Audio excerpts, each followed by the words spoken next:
Welcome to the Deep Dive, the show where we take complex clinical topics and distill them into essential, actionable insights. Today, we're embarking on a crucial exploration of suprascapular neuropathy, a condition that often presents as a common shoulder issue, but its nuanced diagnosis is absolutely pivotal for effective patient outcomes. Our mission today is to unpack its intricate anatomy, the diverse causes that can lead to its development, the cutting-edge diagnostic techniques now at our disposal, and the full spectrum of treatment options, from conservative management to advanced surgical interventions. We aim to provide you with a truly comprehensive understanding, enabling you to better serve your patients, particularly those with persistent, puzzling shoulder pain.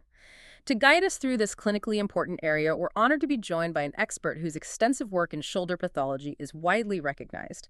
It's a real pleasure to have you with us for this deep dive. It's a pleasure to be here. Thank you for inviting me. It's certainly an important topic, and one that probably doesn't get enough airtime.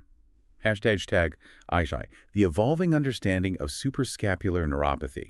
Absolutely. So let's begin with the big picture. Suprascapular neuropathy, or SN, as we'll call it, it's certainly garnered more attention in recent years. What's its current place in the complex landscape of shoulder conditions, and what factors have led to its increased recognition? Why are we talking about it more now? Well, it's a compelling story of medical evolution, really. While the suprascapular nerve itself was described anatomically centuries ago, its specific neuropathology that was first properly outlined by Andre Thomas back in 1936. And then Coppell and Thompson defined it more thoroughly in 1959. But for a long time, SN was primarily a diagnosis of exclusion. Right, you'd rule everything else out first. Exactly. Clinicians would painstakingly rule out the usual suspects: rotator cuff tears, tendonitis, impingement, before even considering nerve compression. And this, it meant a significant diagnostic delay for many patients. They'd often be treated for the wrong thing for quite some time. I can imagine. However, the paradigm has shifted dramatically. Advances in imaging, particularly high-resolution MRI and targeted ultrasound, have been game changers.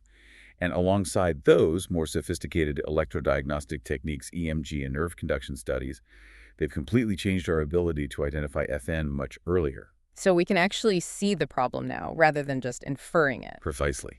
We're now equipped with tools that can visualize the nerve directly, detect subtle changes in its size or signal, or pick up on early signs of denervation in the muscles it supplies. That level of detail just wasn't possible with older technologies. Okay, and what about how common it is? Is it rare or more prevalent than we thought? Well, in the general population, it's still considered relatively uncommon, perhaps accounting for only, say, 1% to 2% of all shoulder pain cases. And this low general prevalence is likely why it was historically overlooked and often misdiagnosed. Right. But here's where it gets really interesting and why its recognition is so critical now. In high-risk populations, particularly overhead athletes, the prevalence skyrockets. Overhead athletes, Yeah. okay. Like who specifically? We're talking volleyball players, baseball pitchers, tennis players, swimmers. In these groups, the figures range significantly, from maybe 12% up to as high as 33% in some studies of elite volleyball players, for example. 33%, that's huge. It is. So imagine a scenario where, say, a professional volleyball player presents with classic rotator cuff symptoms, pain, weakness on certain movements. But their initial imaging, maybe an MRI of the cuff itself, comes back clear. In the past, that might have led to prolonged ineffective therapy. Just treating it as tendinopathy or something similar. Exactly. Now, that discrepancy, the symptoms without a clear cup tear, immediately raises a massive red flag for SN. It prompts a more targeted diagnostic workup. And this heightened awareness is what's dramatically improving timely diagnosis and consequently patient outcomes. That's a crucial shift in perspective. It truly highlights the importance of looking beyond the obvious in complex shoulder pain. And speaking of foundational knowledge, if we were to zoom in on the anatomy, the suprascapular nerve's journey from the brachial plexus through those two key notches, it's famously fraught with potential for entrapment, isn't it? Could you walk us through those specific anatomical choke points and why they're so vulnerable? Absolutely. Understanding the suprascapular nerve's anatomy, the SSN, is the first key insight to appreciating why it gets into trouble so easily. It's a mixed nerve, meaning it carries both motor fibers for muscle contraction and sensory fibers for feeling. Okay. This duality is important because a lesion can manifest with both weakness and pain, though often one set of symptoms can dominate, which can be diagnostically confusing sometimes. It originates in the C5 and C6 nerve roots, occasionally C4, branching directly off the upper trunk of the brachial plexus in the neck. This origin point is relatively fixed, which is crucial because it means the nerve can be stretched as the scapula moves around the thorax. Right, like an anchor point. Precisely. From its origin, its journey takes it backwards and outwards, posteriorly and laterally. First, it passes through the suprascapular notch. This is a bony dip, if you like, on the top edge of the scapula, situated directly beneath the superior transverse scapular ligament. That first bottleneck you mentioned? Yes, exactly. Think of this notch as a narrow, often unyielding tunnel. Any anatomical variation in the notch's shape, some are naturally very narrow and V-shaped, or any external pressure at this point, can easily compromise the nerve. Or if that ligament becomes thickened or even ossified, turns to bone, it transforms this potentially flexible tunnel into a rigid bony canal, making the nerve highly vulnerable. I see. And after that first notch, After navigating this initial bottleneck, the nerve continues laterally along the top of the scapula in the supraspinous fossa. It gives off motor branches along the way that supply the supraspinatus muscle. which is important for starting abduction, lifting the arm out. That's the one. Vital for the first 30 degrees or so of shoulder abduction. Then it proceeds distally, winding around the lateral border of the scapular spine and through a second common compression site, the sphenoglenoid notch. This notch lies under the sphenoglenoid ligament. Compression here primarily affects the nerve after it has supplied the supraspinatus. Ah, so that would mainly impact the infraspinatus muscle. Exactly, leading to isolated weakness and external rotation, turning the arm outwards. Okay, so the location of the compression dictates the pattern of weakness. Precisely. And in terms of function, beyond its motor role for supraspinatus and infraspinatus, both crucial rotator cuff muscles for abduction, external rotation, and overall shoulder stability. The SSN also has a significant sensory role. It provides sensation to the AC joint, the glenohumeral joint itself, the coracoacromial ligament, the subacromial bursa, and the posterior and superior shoulder regions. So it contributes quite a bit to shoulder pain perception. It does. And fascinatingly, in about 15% of individuals, it may even have a cutaneous sensory branch extending into the lateral arm, which can lead to referred pain patterns that might mimic C5 radiculopathy, for example. Right, confusing the picture further. It can. So any compromise to this nerve can have widespread implications for shoulder function and pain, affecting not just movement but also potentially joint proprioception, the sense of joint position, which impacts coordination and stability. And you mentioned the blood vessels earlier. Yes, what's truly fascinating here, anatomically, is how often its accompanying vascular structures. The suprascapular artery and vein typically run above the superior transverse scapular ligament, providing a protective separation from the nerve within that first notch. So the nerve is usually alone in the tightest spot. Usually. However, anatomical variations exist where all three structures, artery, vein, and nerve, might pass below the ligament together. When this happens, it significantly increases the risk of entrapment. The space within that often rigid notch becomes even more crowded, making the nerve highly susceptible to compression with even subtle movements or minor swelling. That anatomical variability, that's an aha moment, isn't it? It explains why some individuals might just be predisposed to this condition. It really does. It's a key factor in understanding individual susceptibility. It certainly sounds like the anatomy sets the stage for potential problems, offering multiple points of vulnerability. Given that, could you elaborate on the most common causes? I understand there's that crucial distinction between primary dynamic compression and secondary structural causes. Precisely. Understanding this distinction is fundamental for accurate diagnosis and effective treatment. We generally categorize the etiology into primary and secondary. Primary etiologies largely involve dynamic entrapment. And this is where, as we touched upon, overhead athletes frequently come into the picture. The volleyball players, the pitchers. Yes. We see a significant prevalence in sports like volleyball, baseball, tennis, swimming, and even certain types of weightlifting. In those elite volleyball players, that figure of up to 33% suffering from SN in their dominant arm, it's staggering, really. It highlights the immense mechanical stresses involved. So what's actually happening to the nerve during those movements? The mechanism here is typically repetitive microtrauma. During repeated overhead motions, especially those involving extreme ranges like a tennis serve or a baseball pitch, the nerve can be stretched or compressed dynamically. One widely discussed mechanism is the sling effect. The sling effect. Yes, where the nerve experiences repeated kinking and friction against the sharp bony or ligamentous borders of those tunnels, particularly the suprascapular notch during shoulder motion. Imagine a rope repeatedly being bent over a sharp, unyielding edge. This constant kinking and friction can lead to nerve irritation, swelling, inflammation, and ultimately a functional neuropathy. Ouch! Like a fraying rope. In a sense, yes. The nerve can also be stretched between those two relatively fixed points we mentioned, its origin at the brachial plexus medially, and its distal innervation point at the infraspinatus muscle laterally. When the arm moves overhead and the scapula rotates significantly, this fixed point stretching can put significant tension on the nerve, like pulling a taut wire. Especially at end ranges of motion. Exactly. Yeah. Furthermore, in activities like volleyball serves and spikes, the extreme scapular motion, particularly the backward and forward rotation, the protraction and retraction, combined with the tightening of the sphenogonoid ligament during forceful cross-body adduction and internal rotation.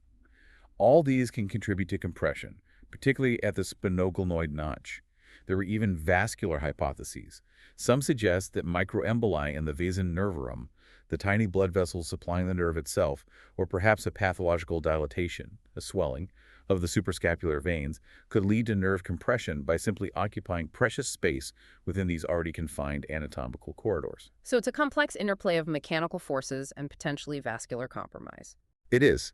It's rarely just one single factor in those dynamic cases. That's a truly comprehensive overview of the dynamic factors. It almost sounds like a classic overuse injury, but with this specific neurological twist. From your experience, are there specific sports or movements where you see this sling effect particularly pronounced? What makes them unique? That's a great question. In sports like competitive swimming, particularly freestyle, the constant repetitive internal rotation and adduction during the pull-through phase, combined with that overhead reach, can repeatedly put tension on the nerve at both notches. It's just relentless. Thousands of repetitions. Exactly. For volleyball players, it's the sheer velocity and the forceful external rotation during the serve and spike preparation, followed by rapid internal rotation. That creates immense traction forces. What makes these unique is often the combination of extreme range of motion, high velocity, and powerful muscle contractions, all conspiring to create a perfect storm for nerve irritation over time. Often these athletes have superb, maybe even excessive, shoulder mobility, which paradoxically can increase the stretch on the nerve if it's not balanced by sufficient parascapular stability and control. Fascinating. So hypermobility isn't always protective. Not necessarily, no. Yeah. If the control isn't there, it can increase vulnerability. Okay. So beyond these dynamic sports-related factors, what about the secondary causes, the more static or structural issues that might lead to compression? Right, the secondary etiologies. These involve more static or structural factors. There's often a physical mass or an unyielding anatomical variation impinging directly on the nerve, irrespective of movement to some extent.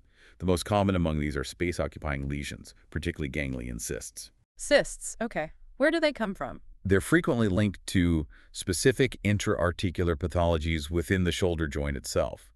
Things like type 2 SLAT lesions, that's a tear of the superior labrum, the cartilage rim around the socket, or posterior-superior impingement syndrome, or even chronic posterior instability. The mechanism is quite interesting. They often act like a one-way valve. Synovial fluid from the joint leaks out, perhaps through a labral tear, and accumulates, causing the cyst to expand. And as it expands, it compresses the adjacent nerve. Like a balloon inflating next to the nerve. Precisely. While most often found at the sphenogonoid notch, which leads to that isolated infraspinatus weakness we discussed, they can certainly occur at the suprascapular notch too, affecting both muscles. Beyond cysts, we also have to consider neoplasms or tumors, though these are much rarer causes of compression. And those anatomical variations you mentioned earlier. Yes, they play a significant role in secondary causes too. For instance, the suprascapular notch itself can vary dramatically in shape and size between individuals. Rigacciari's classification describes 6 morphotypes: type 4, where the transverse scapular ligament is partially ossified, or type 6, where it's fully ossified, essentially a bony bar instead of a ligament. These significantly increase the risk of entrapment because the space is inherently reduced and rigid. Makes sense. Deep and narrow V-shaped notches are also inherently more susceptible to nerve compression than wider, shallower U-shaped ones. Even the ligament itself, the superior transverse scapular ligament, has morphological variants. The fan-shaped variant, for example, creates the smallest cross-sectional area within the notch, again increasing entrapment risk. We also look at other ligaments nearby, like the anterior coracoascapular ligament and the sphenogonoid ligament, whose presence, thickness, and precise position can contribute to compression. So lots of potential anatomical traps. What about direct trauma? Absolutely. Traumatic conditions are another major category. Scapular fractures, especially those involving the neck or spine of the scapula, shoulder dislocations, anterior or posterior, direct blunt trauma to the shoulder region, or penetrating injuries can all lead to nerve impingement, either directly from the injury or from subsequent swelling and hematoma. And post-traumatic issues are important too. Things like hematomas that organize, heterotopic ossification, that's abnormal bone growth after trauma or scar tissue formation, perhaps from a poorly healed distal clavicle fracture nearby, can all directly compress the nerve or alter the surrounding anatomy, reducing the space available for the nerve. It sounds like trauma is a significant factor. Now, what about situations where the injury is a direct result of medical intervention, the iatrogenic causes you mentioned? That's a particularly important consideration for our audience of clinicians. Indeed, iatrogenic causes are particularly important for us to be aware of. Surgical procedures, even common ones, carry a small but real risk. For instance, rotator cuff repair, especially extensive ones involving suture anchors near the notches, the Letargit procedure for shoulder instability, distal clavicle excisions, or even just a standard posterior shoulder approach for other reasons. They can inadvertently stretch, directly injure, or compress the nerve during the procedure. Or lead to scarring afterwards. Exactly. Postoperative scar formation around the nerve is a well-recognized issue. I've personally seen cases where meticulous care was taken during surgery, yet a patient developed SN postoperatively, and exploration revealed scar tissue tethering or constricting the nerve. Even things like supraclavicular nerve blocks for anesthesia or certain shoulder injections have been anecdotally reported to cause issues, though these are rare. Typically, it involves direct nerve trauma from the needle, or perhaps a localized hematoma forming around the nerve. Okay, good to be mindful of. Finally, though less common, systemic conditions like diabetes, pregnancy-related fluid shifts, hypothyroidism, or even viral neuritis can sometimes manifest as suprascapular neuropathy, usually through metabolic or inflammatory processes affecting overall nerve health. And crucially, we must consider massive, retracted rotator cuff tears. The literature suggests these large tears, where the muscle has pulled away significantly, can increase tension on the nerve at both notches due to the medial pull of the damaged muscle and subsequent scarring and altered mechanics. That raises an interesting chicken and egg question, doesn't it? It does. Is the nerve palsy a cause of the muscle degeneration leading to the tear, or is it a consequence of the massive tear putting traction on the nerve? The precise interplay between nerve palsy and muscle fatty degeneration in these complex cases is still an area of ongoing discussion and research, but it highlights the importance of assessing nerve health even when a major structural tear is obviously present. It's a complex web of possibilities, which really underscores why a thorough, methodical diagnostic approach is so vital. #Tank3, Clinical Presentation and Diagnostic Approach. That's a truly comprehensive list of potential culprits. Given how many different factors can be at play, the clinical presentation must be quite varied, making diagnosis a real challenge, as you've said. What are the key symptoms clinicians should be looking for, and what's the best way to differentiate SN from other common shoulder conditions? You've hit on a critical point. Diagnosing SN can be notoriously difficult.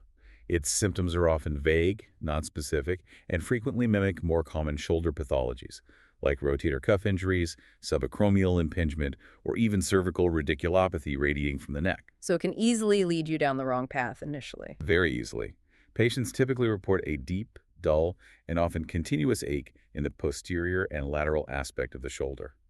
It's often described as a nagging pain, usually not sharp or electrical like some nerve pains. This pain can sometimes radiate, perhaps up towards the neck or down the arm slightly.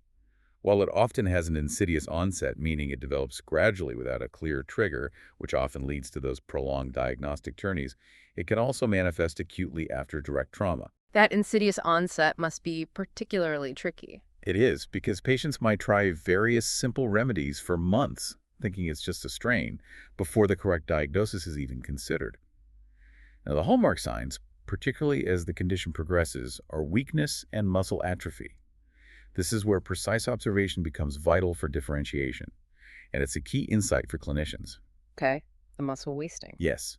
If you see isolated infraspinatus atrophy, meaning the muscle belly below the scapular spine looks wasted, but the supraspinatus muscle above it appears relatively normal, that strongly suggests some more distal compression, likely at the sphenoglenoid notch. Right. In these specific cases, severe shoulder pain is often less common. Why? Because the main sensory nerve fibers branch off more proximally before the sphenoglenoid notch. So the nerve compression here is predominantly motor. Interesting. So less pain, but visible wasting. Often, yes. Conversely, if both the supraspinatus and infraspinatus muscles show atrophy, that points towards a more proximal compression, likely at the suprascapular notch, as the nerve supply to both muscles is affected after that point. Atrophy in the supraspinatus fossa, that hollow above the scapular spine when clearly visible, is considered a pathognomonic sign, a classic indicator that should immediately raise suspicion for SN. It helps differentiate it from typical rotator cuff pathologies, which rarely cause such isolated profound atrophy patterns. So careful inspection is crucial. Absolutely. The weakness typically affects shoulder abduction, lifting out to the side, and external rotation, turning outwards, the primary actions of supraspinatus and infraspinatus respectively. However, a common pitfall is that compensatory muscles like the deltoid, the teres minor, or even the serratus anterior improving scapular positioning can sometimes mask the true extent of the weakness, especially early on. This makes objective strength assessment vital. So manual muscle testing might be misleading. It can be, especially if just relying on subjective grading. Patients may also report point tenderness if you press directly over the affected notch. And we find that certain movements, such as forceful shoulder adduction across the body and internal rotation, can exacerbate the pain, particularly when the sphenoglenoid ligament and notch are involved, as these movements increase tension there. Think about the follow-through of a tennis serve or reaching across the body. Okay. So a careful history and physical examination are paramount, truly requiring a detective's eye, as you say. What specific tests can clinicians use to try and pinpoint the diagnosis once they have that high index of suspicion? And what's the gold standard for confirmation? Indeed, a thorough history eliciting those nuanced pain patterns, activity history, onset, and a meticulous physical exam are your first crucial steps. We always recommend a comparative inspection of both shoulders, standing behind the patient, specifically looking for asymmetry and atrophy in the supraspinatus fossa and along the posterior scapula for the infraspinatus.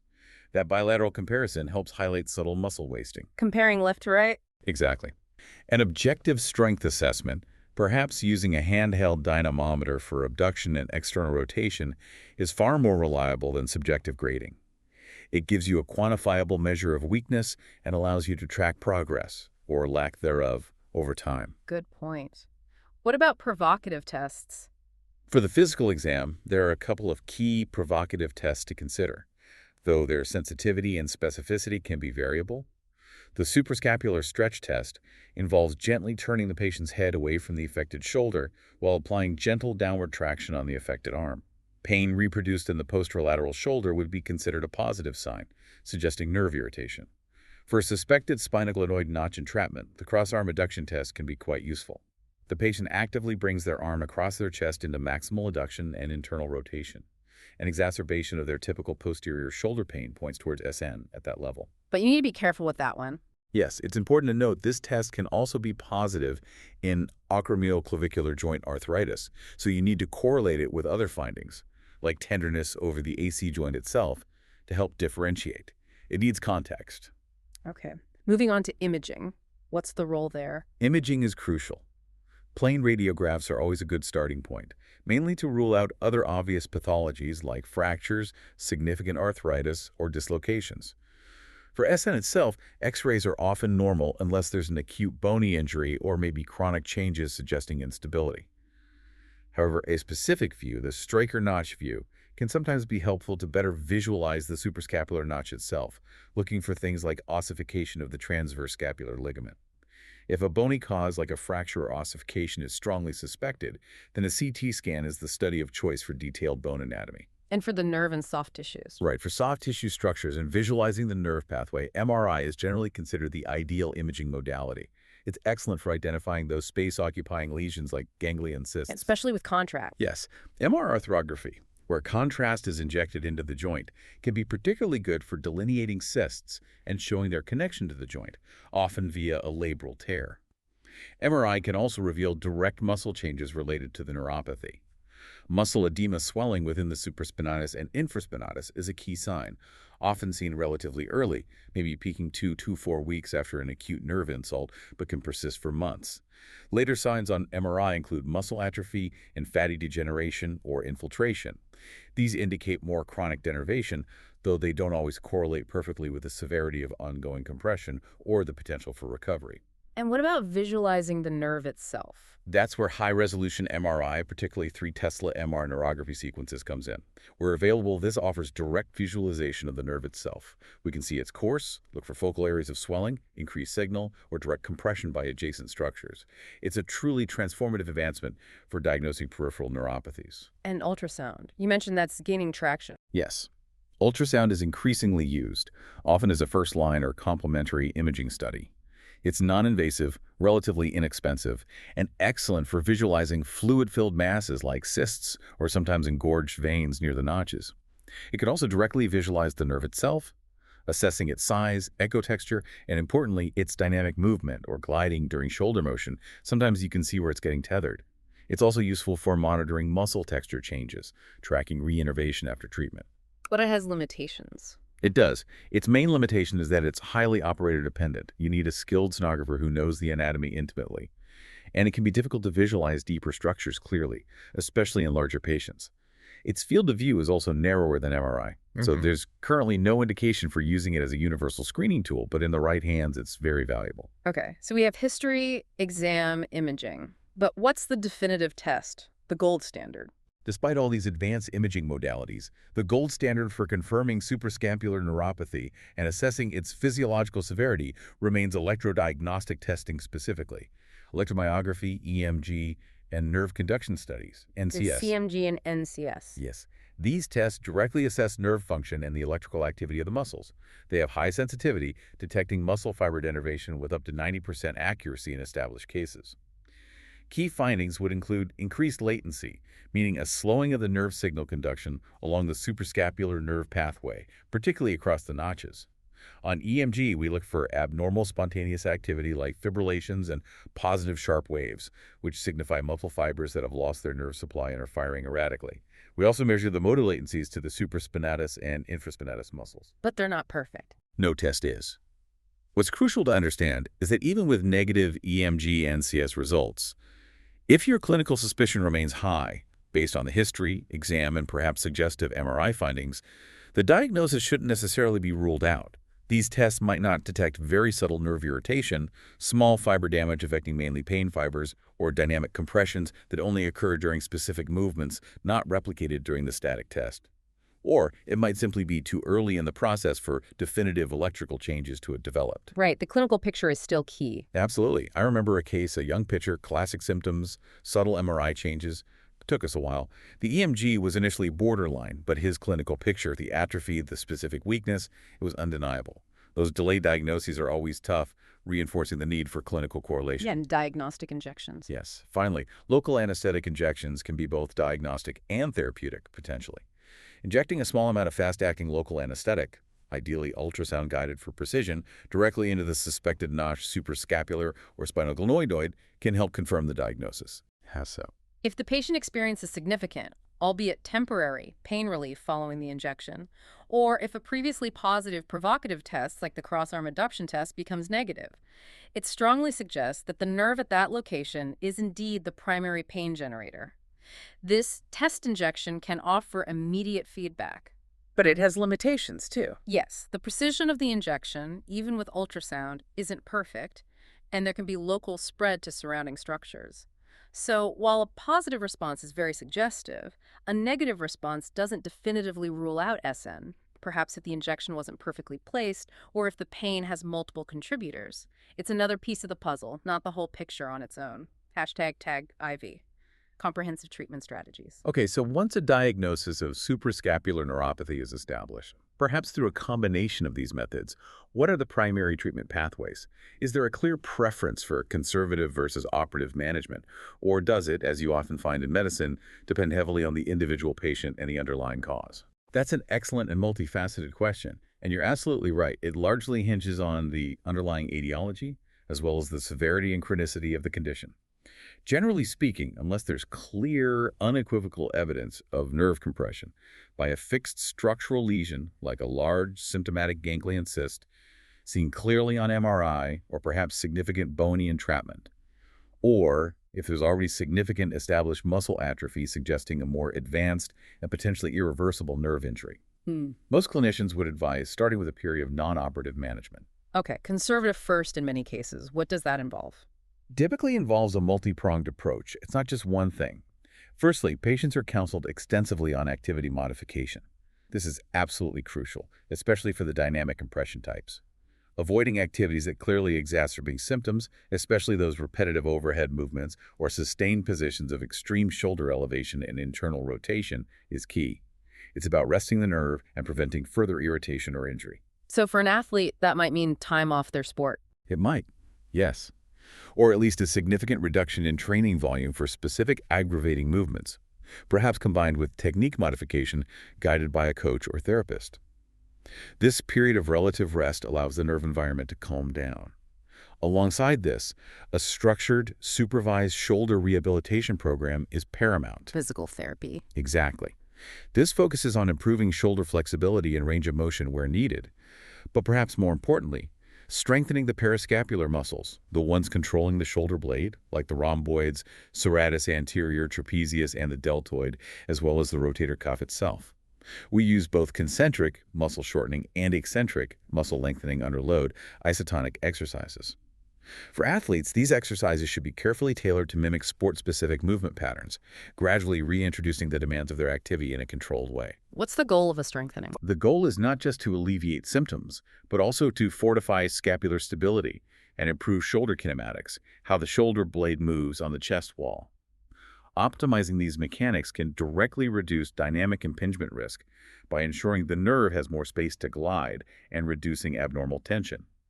Simple adjuncts like anti-inflammatory medications, NSAIDs, and perhaps thermal treatments like heat or ice can provide some symptomatic relief by reducing pain and localized inflammation, but they don't address the underlying compression itself. Right. They manage symptoms, but don't fix the root cause. Precisely. And what are the limitations of this conservative approach? When do you know it's time to say, okay, this isn't working, we need to consider something more invasive? How long is too long to wait? That's a critical clinical decision point, and sometimes a difficult one. The challenge with non-operative treatment is that its success rate isn't universally high across all patient types and causes. For dynamic primary compression, particularly in athletes without a fixed structural lesion, pain relief is reported in over 80% of cases in some series, which is quite encouraging for that specific group. But not for everyone. No. If symptoms persist for, say, more than 6 months, despite consistent and diligent conservative efforts, proper rehab, proper activity modification, or if there's clear evidence of a space-occupying lesion like that cyst still compressing the nerve on follow-up imaging, or if visible muscle atrophy is progressing or is already significantly established, then conservative treatment is far less likely to be successful on its own. And waiting too long could be detrimental. Exactly. In those scenarios, prolonged non-operative management can actually lead to incomplete restoration of muscle function due to irreversible nerve injury. Axonal damage becomes permanent, and the muscle undergoes fatty infiltration and fibrosis. It essentially becomes scarred and incapable of recovery, even if the nerve is eventually decompressed later on. So there's a window of opportunity. There often is. The optimal duration for a trial of non-operative treatment remains somewhat debated in the literature, but a common approach is perhaps a minimum of 6 months of dedicated therapy if there's no significant atrophy. However, if visible atrophy is already present and progressing, that window might be much shorter, perhaps only 1 to 3 months before seriously considering surgical options. It's a balance between avoiding unnecessary surgery and preventing irreversible nerve damage and muscle loss. You really need to weigh the patient's trajectory against the potential for permanent functional deficit. Okay, so when conservative management isn't sufficient or isn't appropriate from the start due to a cyst, for example, surgical intervention becomes the next logical step. Could you detail the different surgical options available and perhaps discuss when each might be preferred given the nuances we've explored? Certainly. When conservative measures have unequivocally failed, or when there's a clear structural lesion causing the compression, like that symptomatic ganglion cyst or an ossified ligament seen on imaging, then surgical decompression is definitively warranted. The overarching goal is simple: alleviate the physical compression on the nerve and hopefully allow it to recover, restoring function to the muscles it supplies. And you mentioned controversy about treating associated issues. Yes, there's some debate, particularly regarding ganglion cysts often associated with labral tears. Should you just decompress the nerve, or should you also repair the labral tear and excise the cyst? Many, including myself, advocate for addressing the underlying pathology concurrently. The argument is that the labral tear is often the root cause of the cyst acting as that one-way valve. Simply decompressing the nerve or aspirating the cyst without fixing the leak source often leads to recurrence. Right, treat the cause, not just the symptom. Exactly. Importantly, regarding cysts, aspiration alone, just sticking a needle in to drain it, has a very high failure and recurrence rate, reported between 75% and 100%. So for definitive treatment of cyst-related neuropathy, surgery is often indicated to both remove the cyst and address the underlying joint pathology. Some experts, like Dr. LaFosse, have even suggested considering surgical release even if EMG findings are negative or borderline in clearly symptomatic patients, particularly athletes. The reasoning is that SN is often a dynamic condition, worse with activity, which may not be captured accurately by a static EMG test. In carefully selected cases with persistent symptoms and a clear clinical picture, the potential benefits of release might outweigh the risks. That's quite proactive. What's the standard surgical approach now? The current gold standard and the most common approach for surgical intervention is arthroscopic decompression, keyhole surgery. Minimally invasive. Yes. It offers significant benefits: less postoperative pain, quicker recovery, smaller scars compared to traditional open approaches. And crucially, arthroscopy provides excellent magnification and visualization of the suprascapular nerve and its surrounding structures within those tight spaces. This allows for very precise dissection while avoiding the need to cut through or detach major muscles like the trapezius, which is often necessary in open techniques. How is it actually done? Patients are typically positioned semi-upright in a beach chair position, maybe 60-90 degrees elevated. The head is secured, and the operative arm might be gently held in traction to open up the joint in subacromial space, creating more room to work. The technique involves several small keyhole incisions, or portals. A standard posterior portal is used first for diagnostic arthroscopy. The surgeon inserts a camera to inspect the glenohumeral joint, check the labrum, the rotator cuff tendons, etc., looking for any associated problems. Then, working through other portals like an anterolateral one, instruments such as a shaver are used for bracectomy, removing inflamed bursa tissue to improve visualization in the subacromial space and around the nerve's path. Okay, clearing the view. Exactly. The surgeon then carefully identifies key landmarks: the coracoacromial ligament, the coracoclavicular ligaments, the base of the coracoid process, which help pinpoint the location of the suprascapular nerve, and the overlying transverse scapular ligament at the first notch. A blunt instrument, a trocar, might be introduced through a specific portal, sometimes called the SN portal, located medially, to gently push away soft tissues and expose the ligament covering the nerve. This blunt dissection helps protect the nerve and the nearby suprascapular artery and vein. Finally, specialized arthroscopic scissors or a small cutting device are introduced, often through another portal like the Niviacer portal, to very carefully transect or cut the superior transverse scapular ligament right over the nerve. This releases the constriction. If the compression is at the sphenoglenoid notch, a similar release of the sphenoglenoid ligament is performed. Precision is key there. Absolutely. Great care is taken throughout to avoid accidental injury, iatrogenic injury to the nerve itself or the accompanying vessels, especially remembering those anatomical variations we discussed. While some surgeons might perform a notchplasty, using a burr to slightly widen the bony notch, many clinicians advise against aggressive bony work due to the potential for stimulating excessive postoperative scar tissue, which could ironically lead to recurrent compression. Often, simple ligament release is sufficient and preferred. It sounds like a highly precise and delicate procedure indeed. What about the rehabilitation pathway after this keyhole surgery, and what kind of outcomes can patients typically expect? Postoperative rehabilitation is absolutely crucial for maximizing the benefits of the surgery and ensuring a full return to function. The specific protocol often needs to be tailored based on any other procedures done at the same time. For example, if a significant rotator cuff repair or labral repair was performed alongside the nerve decompression. Right, depends on what else was fixed. Exactly. But for an isolated SN decompression, the rehab is often relatively straightforward. Patients typically wear a simple sling just for comfort for a brief period, maybe a few days to a week or two. They usually begin early, gentle range of motion exercises for the shoulder, as well as the elbow, wrist, and hand, quite soon after surgery, under the guidance of a physical therapist. Typically attending therapy maybe 3 times a week initially. So early movement is encouraged. Yes, generally. The sling is used mainly for comfort and protection between exercise sessions, and it's discontinued once the patient has regained comfortable full range of motion and some initial strength. If a significant labral or cuff repair was done, sling use might be longer, perhaps 3 to 6 weeks, to protect that repair, and the rehab progression would be more cautious and staged.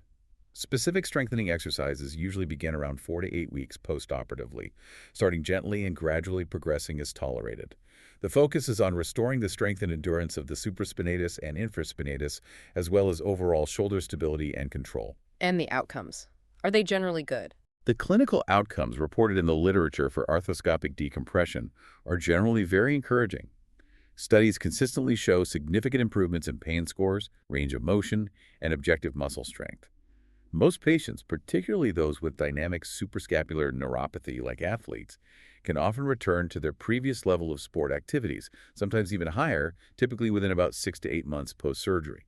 This is a real testament to the effectiveness of this minimally invasive approach when performed for the right indications and followed by diligent, structured rehabilitation. That's very positive. What about the older open techniques? Are they still used? While arthroscopic techniques are definitely preferred now and considered the gold standard due to their advantages, open decompression remains an option.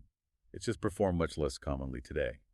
There are different open approaches, both posterior from the back and anterior from the front. The posterior approach is probably more common for isolated notch release. It's typically done with the patient lying prone or on their side. It involves an incision over the top of the shoulder blade, often splitting the trapezius muscle fibers, carefully identifying the suprascapular notch or foramen, protecting the vessels, and then directly cutting the transverse scapular ligament under direct vision. The anterior approach is more extensive, involving a larger incision, sometimes used if the compression is thought to be very proximal, closer to the brachial plexus origin.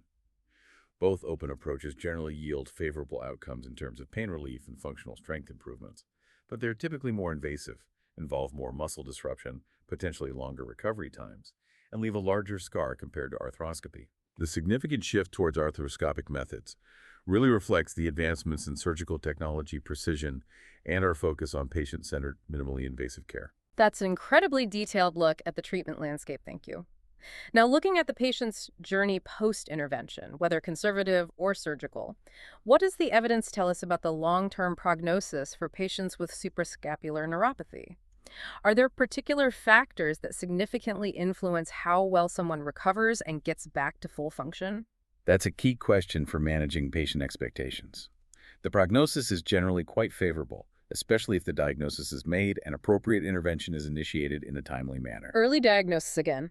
Yes, it comes up repeatedly. This is a crucial point for practitioners. The literature strongly suggests that early diagnosis and intervention, ideally within 6 months of symptom onset, are associated with significantly better recovery outcomes. This holds true for both conservative treatment scenarios and surgical outcomes. For patients with that dynamic primary compression common in athletes treated conservatively, pain relief is often achieved in more than 80% of cases, as we mentioned. And encouragingly, almost all of them can return to their sporting activities, often within about 3 months post-treatment, which is a very positive outlook for this active population if caught early. That's great for pain relief. What about strength and muscle recovery? That's where it can be a bit less predictable. While pain relief is highly reliable with both conservative and surgical treatment, the recovery of muscle strength, overall function, and especially the complete resolution of visible muscle atrophy can be more variable and sometimes incomplete. For instance, even after successful surgical suprascapular notch decompression, some studies show perhaps around 80% improvement in supraspinatus muscle strength, but maybe only about 50% recovery for the infraspinatus muscle strength on average. Why the difference? It's not entirely clear, but the infraspinatus seems potentially more susceptible to irreversible fatty infiltration if the compression has been present for a longer duration. Its recovery potential might be intrinsically less robust than the supraspinatus in some cases. In cases of sphenoglenoid notch compression, often caused by those ganglion cysts, operative management generally shows excellent results, probably because the cause is often very discrete. The cyst, and removing it provides immediate, complete decompression, hopefully before irreversible muscle changes occur. And patient satisfaction reflects this. Yes. Clinical experience supported by the research data indicates that patients treated comprehensively, meaning labral repair if needed, plus open or arthroscopic decompression and removal of the associated cyst report the highest satisfaction rates, around 97% in some studies. This contrasts quite starkly with those who underwent just isolated labral repair without addressing the cyst, around 67% satisfaction, or just needle aspiration of the cyst, around 64%, or purely non-operative treatment for cyst-related neuropathy, around 53%. That really highlights the need to treat the root cause. Absolutely. It underscores the importance of addressing the underlying cause comprehensively. The ongoing challenge, as we've discussed, remains misdiagnosis or delayed diagnosis. This can unfortunately lead to inappropriate initial treatment, prolonged recovery times, and ultimately affect long-term outcomes and patient satisfaction negatively. That's why maintaining that high index of clinical suspicion is so crucial, even if initial tests are negative or inconclusive. Don't give up too easily if the clinical picture fits. So early recognition is indeed absolutely key for the best prognosis. Finally then, what proactive strategies can be employed to actually prevent suprascapular neuropathy from developing in the first place? Especially thinking about those high-risk individuals like overhead athletes, or perhaps people in occupations requiring repetitive overhead work. Prevention is multifaceted, and it really revolves around a combination of sensible activity modification, meticulous physical conditioning, and robust awareness and education. Okay, let's break that down. Activity modification first. Yes. For athletes, particularly those in high-risk overhead sports like volleyball, tennis, baseball, swimming, activity modification is paramount. This means not just avoiding movements that overtly cause pain, but proactively managing training load and technique. Limiting excessively prolonged overhead positions, ensuring proper throwing or serving mechanics to reduce abnormal stress on the shoulder, managing total training volume and intensity, and allowing adequate recovery time, these can all significantly reduce the risk of dynamic entrapment. It's about smart training, listening to your body, and understanding individual biomechanical limits and predisposing factors. And physical conditioning. A tailored physical therapy or conditioning program serves as a crucial preventative measure, too. This isn't just for rehab, it's for prehab. It should include both concentric and eccentric isotonic exercises, specifically designed to improve not just rotator cuff strength, but importantly, parascapular muscle strength, endurance, and control, plus core stability. Why the focus on the scapula?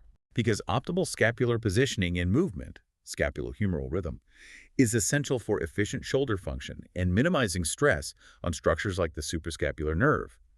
For instance, swimmers might focus on serratus anterior and lower trap strength to reduce excessive scapular winging during the stroke.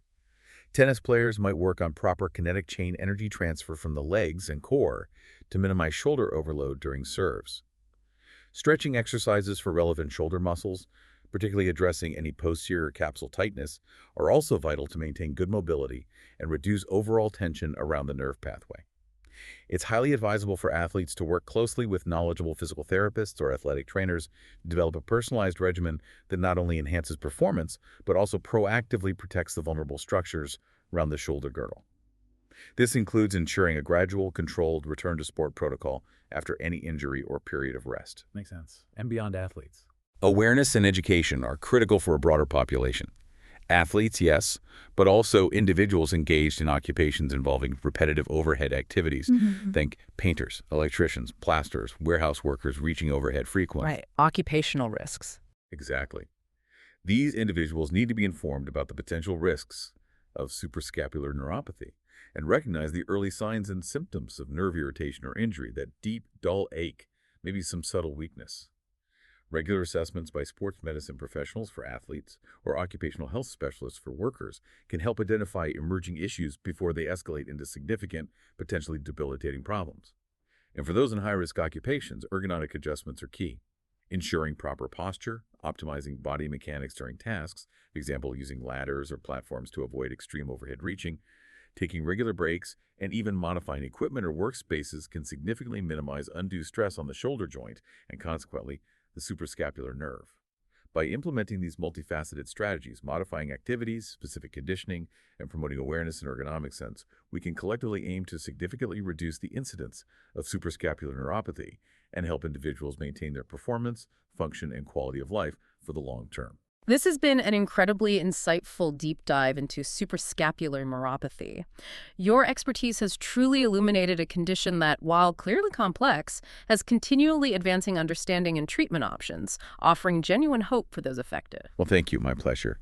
The nuances in diagnosis and the need for that tailored approach to treatment are really what make this field so dynamic and ultimately quite rewarding when you can help these patients. It truly does. It really highlights the importance of looking beyond the obvious, especially in those challenging shoulder cases, and getting to grips with the underlying biomechanics and potential nerve involvement. So, what does this all mean for you, our listener? Perhaps it's a moment to consider this. How might future advancements, maybe in AI driven diagnostic pattern recognition from imaging or EMG data, combined with real time biofeedback integrated into personalized rehabilitation protocols? How might these further revolutionize our management of subtle, tricky nerve entrapments like suprascapular neuropathy in the next decade? Something to think about. If you found this deep dive valuable, please do take a moment to rate and share our show with a colleague who might also benefit from these insights. Thank you for joining us on the deep dive, and we look forward to next time.